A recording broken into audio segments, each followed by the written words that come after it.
What about the elevator game? I'm gonna do this.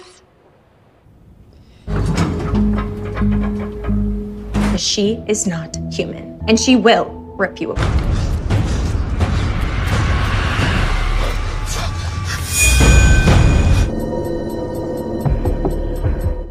Film diawali dengan menampilkan seorang gadis bernama Becky yang tampak ragu saat memasuki sebuah lift. Ia membawa secari kertas bertuliskan angka 4, 2, 6, 2, 10, 5, dan 1 secara berurutan, serta petunjuk yang mengharuskannya menutup mata di lantai 5 sebelum menekan angka 1. Meski tidak terlalu paham dengan maksudnya, Becky tetap mengaktifkan perekam di ponselnya dan memulai game itu.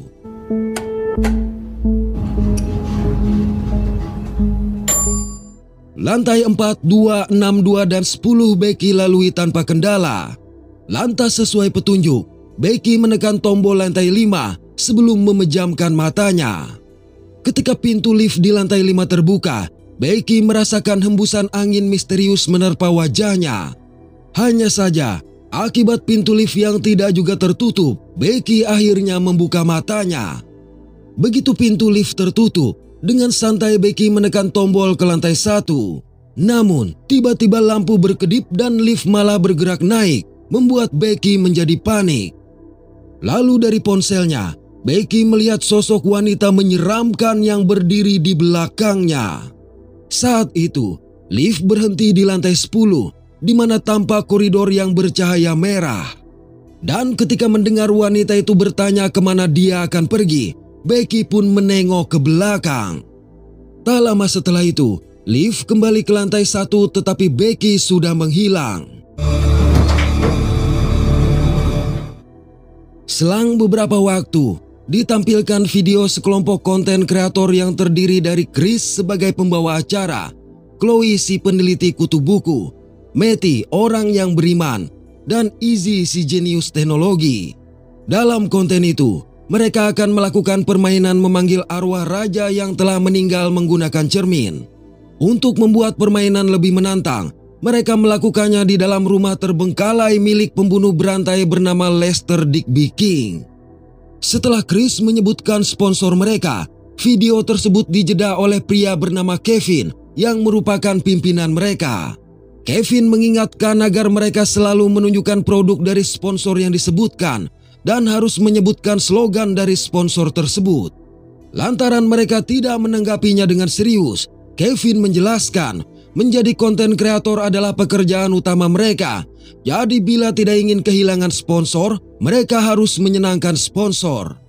Dalam diskusi itu, Kevin memperkenalkan seorang fans bernama Ryan yang ingin magang di tempat mereka. Mereka awalnya tampak keberatan, tetapi Kevin memberitahu kalau Ryan akan membantu mereka dengan sukarela. Setelah perkenalan tersebut, diskusi berlanjut pada penentuan topik konten berikutnya. Dikarenakan tidak ada yang mengajukan ide sesuai budget, maka Ryan mengusulkan agar mereka mencoba permainan yang sedang viral di internet bernama Elevator Game. Menurut Ryan, game tersebut dapat dimainkan di mana saja selama lift yang digunakan berada di bangunan yang memiliki minimal 10 lantai. Tetapi karena mereka memainkan game seram di tempat-tempat menakutkan, maka Chloe menyarankan untuk mencari lift berhantu. Mendengarnya, Ryan menyebutkan sebuah gedung perkantoran yang tidak jauh dari kantor mereka. Menurut rumor yang beredar, seorang gadis bernama Becky hilang di sana, dan Becky adalah gadis yang memainkan elevator game di awal film. Sayang mereka tampak tidak bersemangat karena ragu apakah orang mau menonton video berdurasi 20 menit di dalam lift. Namun saat itu, Kevin menerima telepon dari sponsor yang mendesak mereka untuk memposting sebuah konten di akhir minggu atau semua dana akan ditarik. Dan dengan waktu yang sangat mendesak, mereka terpaksa menyetujui saran Ryan, yaitu memainkan elevator game. Kebetulan hari itu adalah akhir minggu, sehingga gedung perkantoran tersebut kosong, memudahkan mereka untuk membuat konten. Mereka kemudian melakukan persiapan masing-masing sebelum berangkat menuju gedung yang dimaksud. Di depan gedung, Kevin memberi kaos sponsor untuk dikenakan. Begitu berada di dalam gedung, mereka segera menyiapkan peralatan termasuk memasang sebuah kamera di dalam lift. Selanjutnya, Izzy mengajari Ryan cara menggunakan kamera dan menugaskannya untuk merekam mereka. Seperti biasa, Chris melakukan pembukaan video dan menjelaskan kalau hari itu mereka akan memainkan elevator game. Matty kemudian menjelaskan aturan ketat dalam permainan tersebut. Jadi, mereka harus pergi ke lantai 4, 2, 6, 2, 10, 5, dan 1 secara berurutan. Saat mencapai lantai 5, mereka harus menutup mata. Ketika pintu terbuka, seorang wanita akan masuk dan berdiri di belakang mereka. Tetapi mereka tidak boleh menoleh dan harus tetap memejamkan mata sampai pintu kembali tertutup. Chloe menambahkan, konon, elevator game adalah permainan untuk memanggil arwah penasaran yang disebut sebagai wanita lantai 5. Dan arwah wanita itu akan membuka gerbang ke dunia lain yang disebut sebagai dunia merah. Jika dimainkan dengan cara yang salah, maka wanita lantai 5 yang merupakan hantu pendendam tersebut akan mencabik-cabik orang yang memainkannya.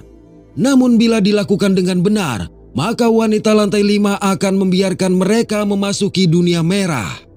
Selesai mempromosikan produk sponsor pada baju yang dikenakan oleh Izzy, Chris dan Chloe memasuki lift, diikuti oleh Matty yang membawa kamera. Setelah mempersiapkan mental masing-masing, mereka pun memulai permainan itu. Selagi menuju lantai sesuai petunjuk, Chloe menceritakan kepada penonton bahwa mereka memainkan elevator game di lift tempat Becky baru-baru ini menghilang.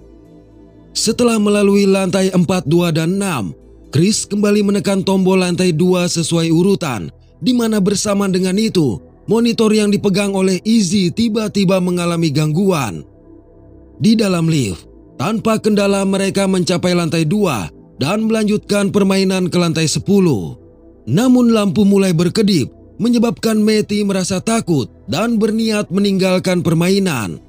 Hanya saja, Chris dan Chloe segera menenangkannya, mengingatkan tentang bahaya yang akan terjadi bila berhenti di tengah jalan.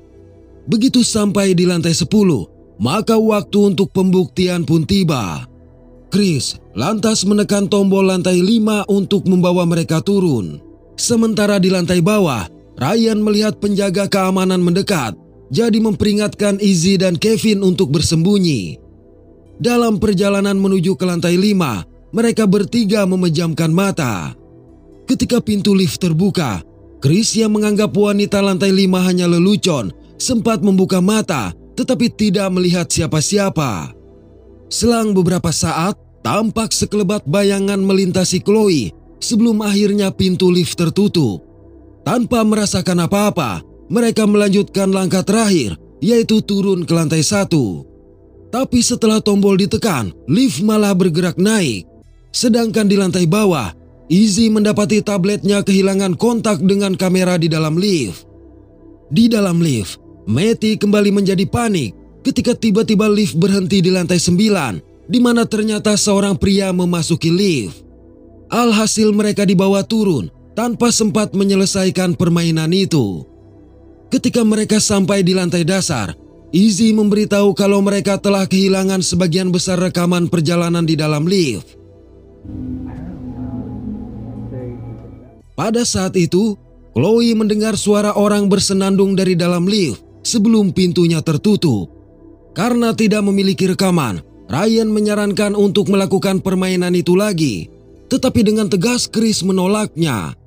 Akibatnya, Ryan menjadi kesal dan mengungkapkan bahwa Becky adalah kakak perempuannya. Ryan juga menjelaskan, Chris lah yang memberitahu Becky perihal permainan ini setelah mereka berhubungan. Chris meminta Becky memainkan game itu bersamanya dan berjanji akan memposting video tersebut untuk membuat Becky terkenal. Tetapi Chris tiba-tiba tidak lagi merespon Becky, sehingga Becky memutuskan untuk memainkan elevator game sendirian dan tidak pernah terlihat lagi. Ryan mengaku alasan dia mengajukan diri untuk magang adalah demi mendapatkan bantuan mereka untuk menemukan Becky. Mendengar perilaku Chris, tentu saja rekan lain sangat terkejut. Namun Chris menolak bertanggung jawab atas hilangnya Becky dan mengolok-ngolok Ryan yang percaya Becky tersesat di dunia merah. Menurutnya, Becky telah melarikan diri dari rumah, memicu pertengkaran antara keduanya. Tetapi sebelum pertengkaran itu semakin memanas, penjaga keamanan datang mengusir mereka semua dari gedung tersebut. Ketika hendak pergi, Chloe mengungkapkan kekecewaannya pada Ryan karena telah memanfaatkan mereka untuk mencapai momen ini. And I am really sorry about your sister. Pada malam hari, Chloe yang sampai di apartemennya menerima telepon dari Chris yang mengungkapkan rasa bingungnya atas tuduhan Ryan. Hanya saja, ketika Chloe tiba-tiba mendengar suara orang bersenandung, sambungan telepon mereka juga terputus. Bahkan manakala Chloe berjalan keluar dari lift, pintu lift tersebut tidak juga tertutup sampai Chloe memasuki kamarnya. Di waktu yang sama, lampu apartemen Chris mendadak padam. Dan saat mengarahkan senter ponselnya ke bawah tangga, tiba-tiba Chris yang seketika itu pula tidak dapat bergerak, akhirnya diremukan oleh sosok wanita lantai 5 yang muncul dari dunia merah. Dengan penampakan ini, berarti mereka telah memanggil arwah wanita lantai 5, tetapi tidak menyelesaikan permainannya dengan benar. Tampaknya Chris menjadi korban pertama lantaran membuka matanya di lift lantai 5 tadi. Dengan kata lain, Chloe dan Matty juga sedang diincar oleh wanita lantai 5 tersebut. Di tempat berbeda, Ryan yang masih gelisah dan penasaran dengan keberadaan kakaknya memutuskan untuk kembali ke gedung dan memainkan elevator game seorang diri. Beralih ke kantor, Izzy menyadari kalau dia lupa mengambil kamera yang terpasang di dalam lift. Jadi mengajak Kevin kembali ke gedung untuk mengambilnya. Di dalam lift, Ryan akhirnya menekan tombol yang akan membawanya ke lantai 5 dan segera memejamkan mata. Ketika pintu lift terbuka di lantai 5, Ryan merasakan kehadiran suatu entitas yang memasuki lift. Dan setelah pintu lift tertutup, dengan memberanikan diri Ryan menekan angka 1 yang justru membawanya ke lantai 10. Begitu pintu terbuka, Ryan melihat cahaya merah memenuhi ruangan yang persis seperti di lantai 1. Ryan kemudian keluar dari bangunan dan menyadari kalau dirinya sudah berada di dunia merah. Ryan melihat tanda silang berwarna merah di langit, layaknya bulan yang menyinari gedung-gedung di bawahnya. Lalu di seberang jalan, Ryan pun melihat sosok wanita yang berdiri mematung. Berpikir itu adalah Becky, Ryan mencoba mendekatinya. Namun ternyata melihat sosok mengerikan yang mencoba mengejarnya, sontak Ryan segera berlari kembali ke gedung. Pada waktu yang sama di dunia nyata, Izzy dan Kevin sampai di gedung. Segera, keduanya memasuki lift untuk mengambil kamera yang tertinggal. Tetapi tanpa diduga, Izzy menekan tombol 4 dan memaksa Kevin memainkan elevator game untuk bersenang-senang. Di dunia merah, Ryan yang sudah berada di depan lift melihat lift yang bergerak dengan pola elevator game. Hal ini secara tidak langsung memberi Ryan waktu karena wanita lantai 5 pasti sedang mendatangi orang yang memainkan game tersebut. Sementara itu, Kevin dan Izzy yang sampai ke lantai 5 tidak memejamkan mata lantaran menganggap semuanya hanya lelucon. Alhasil, wanita lantai 5 pun muncul mencabik-cabik keduanya.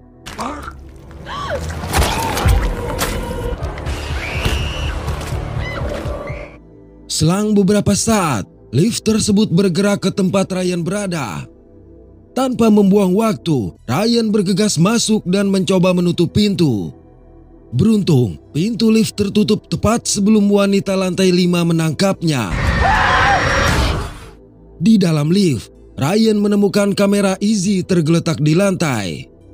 Saat menonton rekamannya, Ryan mengetahui kalau Izzy dan Kevin telah dihabisi oleh wanita lantai 5. Pintu lift akhirnya terbuka dan Ryan kembali ke dunia normal dengan selamat. Di kamarnya, Chloe sedang asik mencari informasi tentang sejarah munculnya elevator game tanpa menyadari cahaya di luar kamarnya berubah menjadi merah. Tatkala bayangan hitam merayap di bawah pintunya, bersamaan dengan itu pula Ryan menghubungi, menyebabkan bayangan tadi menghilang. Dari telepon, dengan panik Ryan memberitahu kalau elevator game benar-benar nyata dan nyawa Chloe sedang dalam bahaya. Kendati merasa skeptis, Chloe meminta Ryan menemuinya di kantor. Di sebuah halte bus, Matty sedang menunggu kedatangan bus untuk ditumpangi. Ketika mencari nomor operator, Matty tidak menyadari bayangan hitam berbentuk tanda silang ada di hadapannya, menyiratkan kalau wanita lantai 5 ada di sana. Setelah Matty menghubungi operator yang memberitahu bahwa dia harus menunggu selama 55 menit secara mengejutkan. Melihat sosok wanita lantai 5 yang muncul di atap kaca halte, sontak Matty bergegas kabur. Matty juga menghubungi Chloe dan memintanya bertemu di kantor. Dalam perjalanan, Matty memasuki sebuah restoran dan mencuri garam yang ada di sana. Pada saat yang sama, Ryan menemui Chloe di atap kantor mereka. Ryan memberitahu bahwa dia berhasil memasuki dunia merah setelah memainkan elevator game seorang diri. Dikarenakan Chloe menganggapnya membual, Ryan pun menunjukkan rekaman kematian Izzy dan Kevin. Sayang, meski telah melihat rekaman itu, Chloe tetap tidak percaya dan malah berniat menghubungi polisi. Ryan berusaha menjelaskan, polisi telah menghentikan pencarian terhadap Becky dan bahkan orang tuanya juga menyerah untuk menemukannya. Jadi memohon agar Chloe mau membantunya untuk menyelesaikan masalah mereka tanpa melibatkan polisi. Namun Chloe menolak karena mengkhawatirkan keselamatan teman-temannya. Ketika kembali ke dalam kantor, Ryan dan Chloe dibuat heran dengan lingkaran garam dan lilin yang menyala di lantai. Tapi keheranan itu terjawab setelah Matty muncul, menjelaskan kalau lingkaran tersebut untuk melindungi mereka dari roh-roh jahat. Matty menjelaskan ada sesuatu yang terjadi ketika mereka memainkan game tersebut, dan sepertinya mereka telah melanggar aturan ketika seorang pria di lantai 9 memasuki lift dan membawa mereka ke lantai 1, meninggalkan portal dunia merah di lantai 10 dalam kondisi terbuka. Di tengah pembicaraan itu, Chloe teringat mengenai informasi elevator game yang sebelumnya dia temukan di internet. Jadi, beberapa puluh tahun silam di suatu akhir pekan, seorang mahasiswi bernama Ali dikurung di bawah poros lift sebuah gedung perkantoran oleh teman-temannya. Mereka berjanji akan kembali menjemputnya 1 jam kemudian. Namun hal itu tidak pernah terjadi. Ali menghabiskan akhir pekan tersebut di bawah poros lift sehingga mulai kehilangan akal sehatnya. Saat hari Senin tiba, orang-orang mulai berdatangan untuk bekerja tanpa menyadari Ali masih berada di poros lift. Alhasil Ali diremukan oleh lift dan tulang punggungnya hancur. Tetapi yang menyebabkan kematian Ali justru hal yang lebih mengerikan. Menurut petugas pemeriksa mayat, Ali terpelintir di roda gigi lift dan tubuhnya terkoyak secara perlahan. Warna merah merupakan lampu di poros lift, sedangkan tanda silang berwarna merah di langit melambangkan lampu di bagian bawah lift. Terlepas dari informasi tersebut, Chloe tetap menolak untuk percaya pada arwah yang ingin membalas dendam, jadi bersikeras melapor kepada polisi. Hanya saja, Matty dan Ryan yakin kalau wanita lantai 5 adalah nyata. Karena itu mereka harus mencari cara menutup portal ke dunia merah. Selagi mencari informasi di internet, Matty menyenandungkan sebuah lagu. Mendengarnya, Ryan memberitahu kalau dia mendengar wanita lantai 5 juga menyenandungkan lagu yang sama. Hal ini mengingatkan Chloe akan lagu berjudul Elevator yang biasa dinyanyikan oleh sang ibu untuknya. Begitu mendengar lirik yang dinyanyikan oleh Chloe, Tayal Matty pun sadar bahwa mereka belum menyelesaikan permainan itu. Jadi menurutnya, cara untuk menutup portal dunia merah adalah dengan memainkan elevator game hingga selesai. Ryan yang dipenuhi semangat untuk menemukan kakaknya pun menyetujui hal ini, padahal sebenarnya ia tidak perlu untuk memainkan game tersebut lagi. Sayang, pada saat itu mereka mendengar senandung lagu yang sama, di mana ternyata wanita lantai 5 muncul di ruangan. Melihat sosok menyeramkan itu, mereka pun berlindung di dalam lingkaran garam. Awalnya mereka berpikir lingkaran garam itu dapat melindungi. Naas, lingkaran tersebut ternyata hanya mitos. Ketika wanita lantai 5 menginjak garam dan menghabisi Matty dengan brutal. Ngeri menyaksikan hal itu, Ryan dan Chloe bergegas kabur. Bahkan dengan pikiran yang kacau, Chloe mengajak Ryan kembali ke gedung untuk menyelesaikan permainan, berharap portal dunia merah bisa tertutup. Di saat yang sama, petugas keamanan datang mengusir mereka. Tidak memiliki pilihan, Chloe terpaksa menyerangnya dengan semprotan merica dan bergegas memasuki lift. Selama melakukan permainan, Chloe akhirnya mengaku percaya bahwa semua itu nyata. Jadi mereka sepakat untuk mengikuti aturan dan mereka akan selamat. Setelah tombol lantai 5 ditekan, keduanya saling berhadapan dan berjanji untuk tetap memejamkan mata apapun yang terjadi. Ketika pintu terbuka, tampak sudut pandang dari sosok wanita lantai 5 yang memasuki lift. Semua berjalan lancar sampai lift membawa mereka ke lantai 10 yang sudah menjadi portal ke dunia merah. Di sana Ryan melihat siluet seseorang di balik kaca dan mengira itu adalah Becky. Tetapi Chloe mencoba meyakinkan Ryan untuk menerima kenyataan bahwa Becky sudah tiada dan memintanya menyelesaikan permainan. Ryan setuju dan mereka pun turun ke lantai 1. Namun lift tersebut tiba-tiba berhenti di lantai 5. Hal ini membuat Chloe sadar kalau wanita lantai 5 tidak akan membiarkan mereka pergi. Karena itu mereka segera menutup mata tatkala pintu lift terbuka. Selang beberapa saat, pintu lift kembali tertutup dan mulai bergerak turun, di mana terdengar suara wanita yang bertanya. Terpancing dengan suara itu, Chloe pun membuka mata sehingga tanpa ampun ia dihabisi. Ryan yang akhirnya ikut membuka mata tiba-tiba mendengar suara Becky memanggilnya dari belakang. Dan ketika menoleh, tampaklah sosok wanita lantai 5 yang menatapnya. Saat pintu lift terbuka di lantai 1, Ryan mendapati dirinya sudah berada di dunia merah, tempat Becky juga terjebak di sana. Beberapa tahun kemudian, seorang influencer memasuki lift yang sama dengan tempat kelompok Chloe menghilang. Seperti yang mereka lakukan dulu, influencer ini pun memainkan elevator game. Oke, terima kasih sudah menonton sampai pada akhir konten ini. Mohon maaf atas ketidaksempurnaan dari kami. Semoga terhibur dan sehat selalu. Mantap.